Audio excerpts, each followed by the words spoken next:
Hello and welcome to the Glow Up Fabulous Conversations with Innovative Minds. Today I'm here with Dan Scarfe of XRAI. Dan, it's so good to see you. Thanks for joining us. Thank you for having me. The work that you do is incredibly interesting to me. Rather than spoil it, I'd love it if you could introduce yourself and explain what you do in the space of innovation. Absolutely. I'm Dan Scarfe, CEO and founder at XRAI. But before XRAI, I spent nearly 20 years in the enterprise IT, helping organizations move to the cloud, which was all very dull. So when we sold that business to Cognizant, we wanted to do something that was a little bit more exciting. So around the same time, I was back in the UK with my granddad who had lost his hearing. And I kind of was with him one day and just kind of had this epiphany about why can't we combine real-time subtitles with augmented reality? It just seemed like such an obvious use case of the technology. We just couldn't understand why no one had done it. And so we thought, well, if not them, then why not us? And the rest, as they say, is history. Amazing. Can you describe a little bit more about the interactions or some of the capabilities that the X-ray tools, both X-ray glass and your hardware solutions enable? Yeah. So, I mean, effectively, we create live subtitles. We want to turn audio into visuals. So as conversations are happening around the wearer, we're titling those conversations in real time. We've taken that same kind of technology and extended it out into augmented reality. So rather than people having to walk around with their phone the whole time, they're actually able to engage in conversation. So much of communication is simple. It's the facial cues, it's the smile, it's the frown, and actually being able to have a conversation with someone and be able to see the subtitle and what they're saying in real time is a real breakthrough. How long has X-ray, your journey with X-ray been? So we've been going 2.5 years now. So we're still a tiny baby little company, but we've done already so much. We started out in the assistive space and providing subtitles for individuals who've lost their hearing. But we very quickly saw that there were many opportunities beyond that. So hearing loss is, of course, one barrier to communication. There's another fairly major barrier to communication, which is, of course, language. So imagine we were now able to facilitate conversations across languages, allow people to be able to have conversations in 140 different languages. That's now what we're able to do. So this is now, a game-changing technology so that we can actually make this available to far, far more people. But we didn't stop there because many people said to us, well, this is wonderful whilst I'm sat at home with my family having a conversation, but I like to go out. I like to go to events. I like to go to theaters. Why can't we make those venues and events and everything else more accessible? So we took that technology, adapted it, and effectively created a version of the software for events and theaters. And so we can now, make even more places accessible. There's a couple I want to jump in on. I love this idea of, and I just want to be like really explicit with it because I think it's a gorgeous idea. Using the X-ray glasses or phone app, you're saying that people who speak two different languages could converse with each other in their native languages and get live captions either on their phone or in their glasses of what the other person is saying, customized to their preferences. Exactly right. In almost real time, a fraction of the second longer than transcription, but it is magical. Our flagship feature we call auto reverse. So you can select, I want all these different languages and I always want them in English, for instance. So that's one model.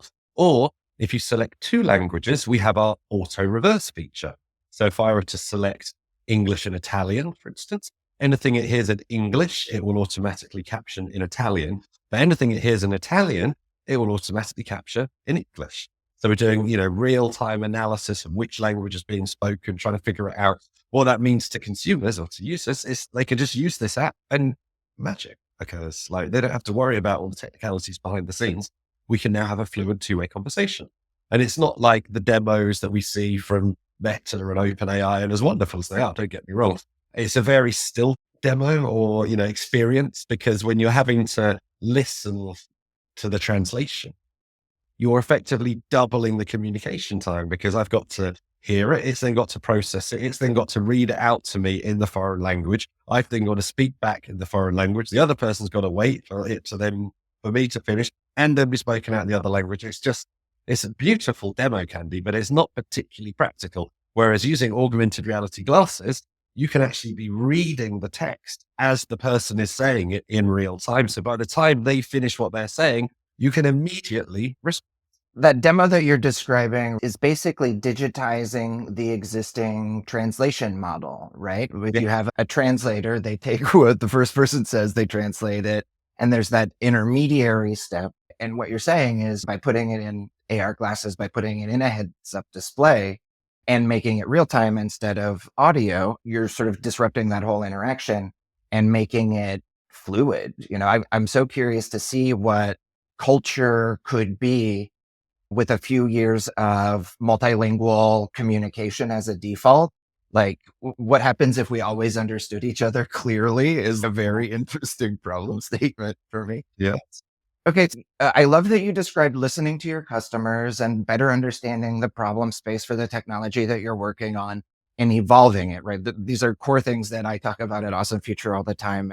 I often say that the ability for you to take consumer feedback and put it into your product is probably one of the best indicators of your long-term success because it shows how flexible and responsive to the market you're able to be.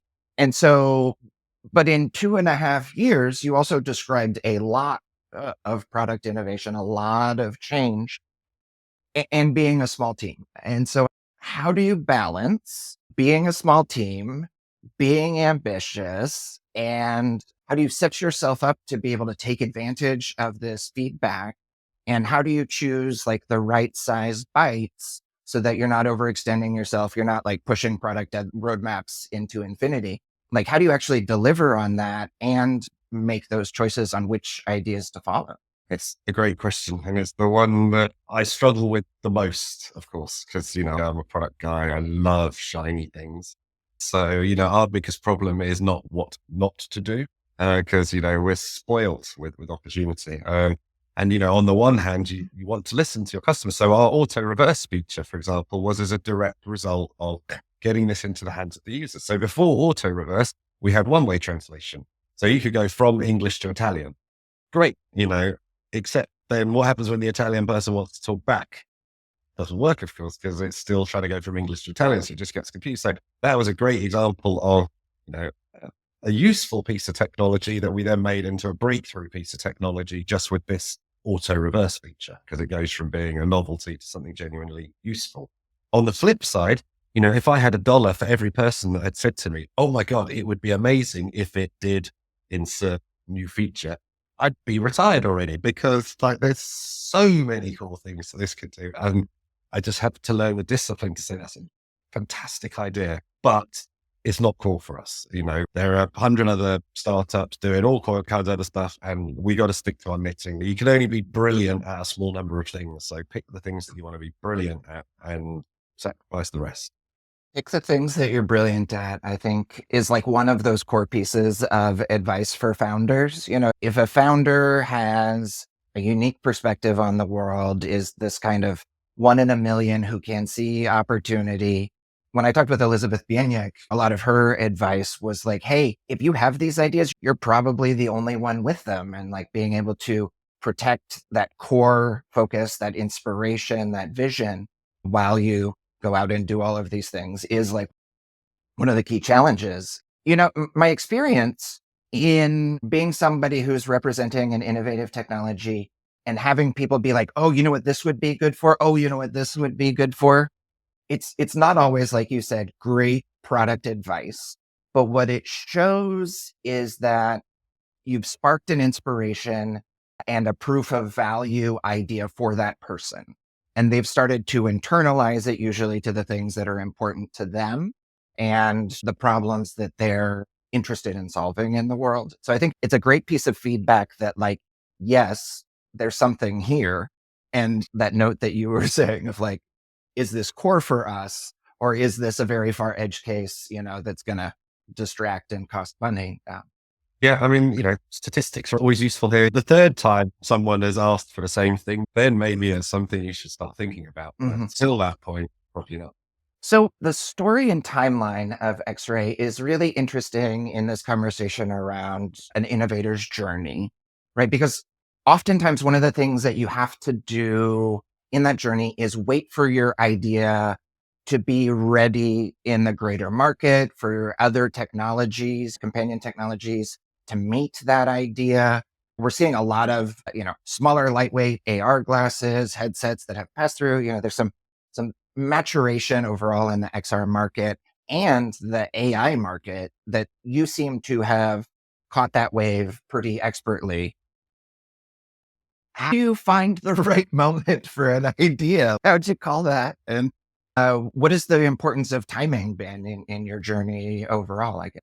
Timing is everything. In my old business, the consulting company that I did, our great success was jumping into the cloud early. And it was just perfect timing. We built one of the first apps in the world on top of the cloud, which was still a new thing 15 years ago. And we caught that wave and timed it just right. Hopefully, we've done the same again with X-Ray and timed that R and AR curve. But it's huge danger because you don't want to be too early. Everyone has been saying for years that this is the year for AR and we're still waiting. But on the other hand, you don't want to be too late because if you're too late, then the ship has sailed and you've lost some or all of your opportunity. But it does mean that you spend quite a lot of your time apologizing. So back in the day, I used to spend all day apologizing for the cloud. I was like, I'm really sorry, you can't quite do that thing yet, but soon you'll be able to. And it's the same with AI. I'm really sorry it's got a wire. I'm really sorry that the resolution's not as high. I'm really sorry that got tinted glasses. But at some point, we won't have to apologize for anything anymore. And there won't be any drawbacks and there won't be any foibles. And we'll be able to say, here's a device that does exactly what you want. All day, wearable, all in one, full color, everything you wanted. We're 2 to 3 years away from that, perhaps. And that's really quite exciting. I was hoping you might be able to give me an example of technologies or market readiness in specific that this vision that you have for this high fidelity, color, lightweight, all day wear. What are some of the technologies or market indicators that you're still waiting on or that you're looking for advancement in?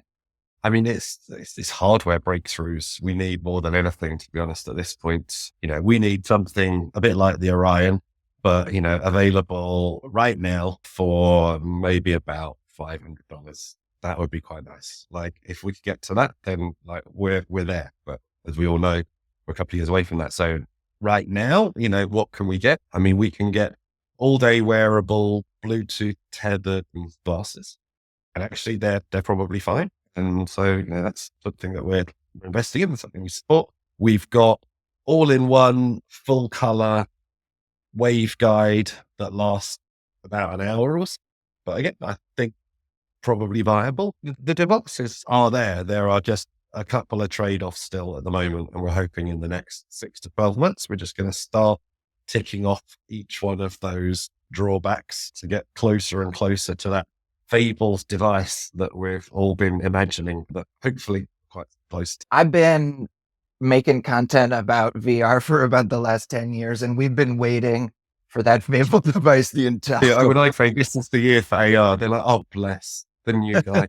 We've been saying that for the last 5 years. I'm like, oh. The place where I think X-Ray really has a smart approach is something that I often describe as like taking the right bite of innovation or the right amount of AR for the purpose that you have, right? And if the idea is we want to make communication and connection easier and seamless and real time, then having some lightweight glasses that put text up that the person who's using them can read easily and that works in real time and it's comfortable for the length of the conversation.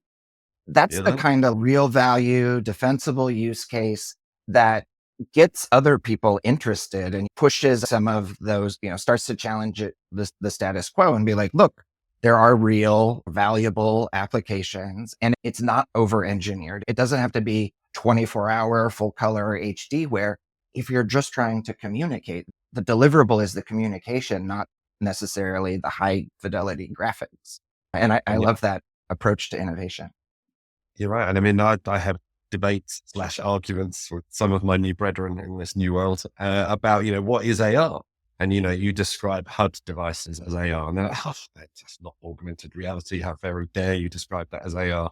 And you're like, yeah, it kind of is. And then you go, well, what about 3 dot, like spatial positioning? You're like, can I have that? At least they're like, no, no, no, no, no, no. It's good. It's got to be full immersive, 6 dot slam. That's what we're talking about. You're like, well, that's all very nice, but that requires these incredibly sophisticated devices that are very expensive, drink the power.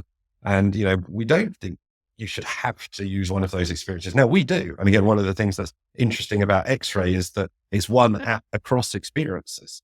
We work in 0 DOF, we work in 3 DOF, we work in 6 DOF. So the more capable the glasses you have, the richer the experience you have. But to say that you have to have 6 DOF in order for it to be true AR, VR, XR, like, I don't agree.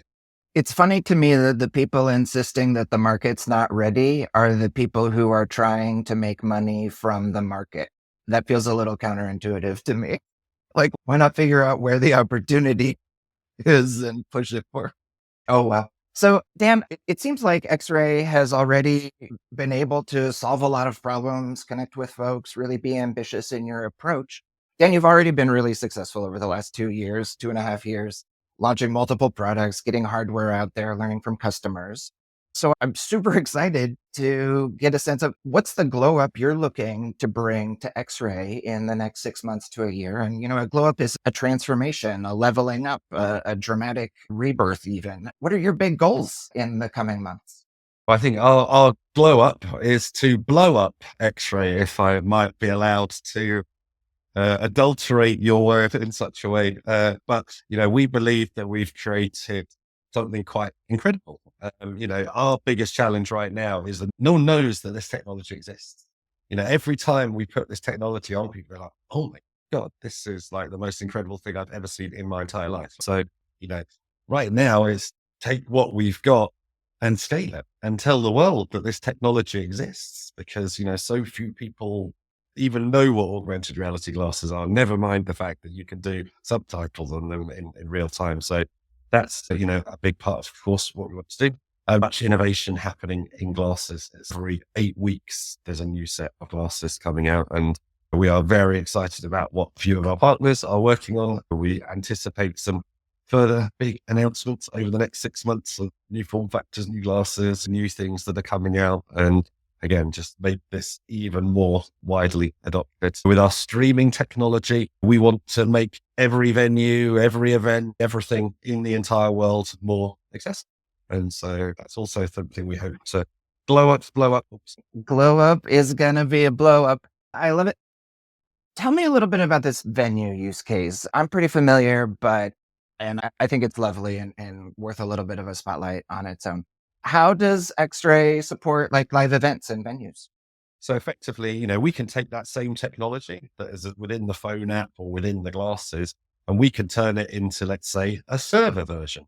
And so this server version you could run on a laptop, for example, behind the scenes at AWE, for example, like we did. And you can actually take the audio from the presenters and you can then actually transcribe that and then broadcast it to all of the attendees in real time. So it's about making, events like AWE more accessible. Some of the other use cases that we're, really excited about are things like theatre, for example. So right now, theatre, perhaps one performance a week, maybe, if you're lucky, might be subtitled. And that's because right now, there's a man or a lady that's got to sit there and say next, next, next on the subtitles because it's a live performance. It's like they might say it at slightly the wrong time. So it's very expensive to do, which means very few performances are subtitled. Now, using our technology, we can make every performance subtitles. Accessibility shouldn't have to be a choice. Accessibility should be the default. And, we want to empower that. You look at movie theaters, you look at airports, you look at train stations. Frankly, I struggle to hear the announcements at airports and I have fairly good hearing. So yeah, we just want to, again, make everywhere that people go on their lives accessible, not just pockets. Thank you. That's so gorgeous. You've already expressed a pretty bold vision, right? Make everywhere more accessible. Amazing. How will you know that you've made it with a goal that big? It's a great question. And I'm not sure whether there's a great answer to it. It's always fun when you introduce yourself to someone. You say, I'm Dan from XRAI, and they go, oh, heard of XRAI. It's happened to me a couple of times now. And so I think at some point in the future, success is, of course, when you say it to people and they recognize who you are. Success to us is ultimately not about us, though. It's about helping people. Success for us is when we have people emailing in every day saying, you've changed my life. I can now leave the house for the first time, or I can now have a conversation with my son on the phone for the first time in 10 years, or whatever it is. And again, we get those regularly. We just look forward to getting even more of those stories. That's how we know we've really made it, because we've changed people's lives. Wow. I can only imagine, as a founder walking through the ups and downs of taking multiple products to market, bringing on and then apologizing to customers for the state of technology. There's that to get feedback like, you've changed my life. You brought something back that I thought was gone. There's no better encouragement to keep on going. So on this journey, often, founders and organizations need help along the way. I'm curious, is there anything that you're looking for, whether it's community, help, network, research? Yeah, I mean, we just need help taking this to the world. That's capital, that's networks, that's endorsements. One of the most powerful things we think we can achieve is to get governments and insurance companies to pay for this. That is really going to take this mass market. So help in terms of how do we work with different health authorities and insurance companies around the world, again, would be hugely helpful to us. Health policy makers, regulators, payers. Let's get in touch with XRAI and make AI accessibility, heads up in AR glasses, commonplace in every clinical and doctor's office. That's our dream. Amazing. Dan, it has been such a pleasure to catch up with you and to learn about the amazing ambition, speed, and success that you've had from learning from your customers, and this passionate mission that seems like it could possibly provide endless inspiration on your innovator's journey. How can people follow up with you to learn more and engage? So just head on over to our website, which is xrai.glass. You can download the app for free. You don't have to have the augmented reality glasses, so you can try it out. If you do have a set of glasses, you can, of course, give it a go with that as well. We'd love to hear stories about how this technology is changing lives. Amazing. Dan, always a pleasure to chat with you. Thank you again for joining me on the Glow Up